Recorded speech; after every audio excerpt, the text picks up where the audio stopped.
2, 1.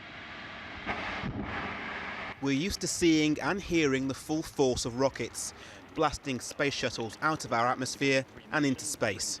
But missions aren't meant to end like this. Got main engines at 108%. Avionics power nominal. Onlookers in Virginia lining up to marvel at the liftoff were understandably shocked to see the spectacular destruction. Oh my God!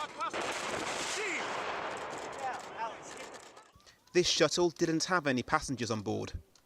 But with that fireball came the loss of millions of dollars worth of equipment bound for the International Space Station. Technicians hit the self-destruct button after the launch due to a catastrophic equipment failure.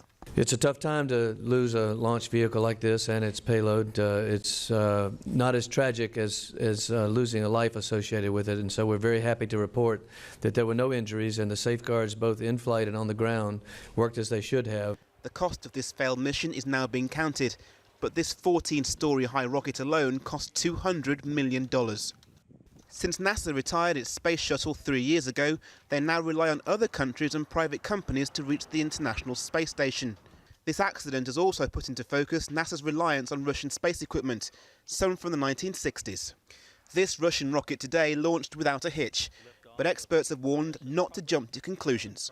Every space agency around the world has had some kind of incident or problems when launching things. It's an inherently risky business, and whether you're Russian, European, Japanese or American, now and again you're going to have launch failures. The main thing to do is to minimize the number that happen and learn from the experience. NASA say their investigation is continuing. The equipment on board may have included crab cakes for the crew on the International Space Station, but they've warned souvenir hunters to stay away from the crash site as it's potentially toxic. Warren Nettleford, 5 News.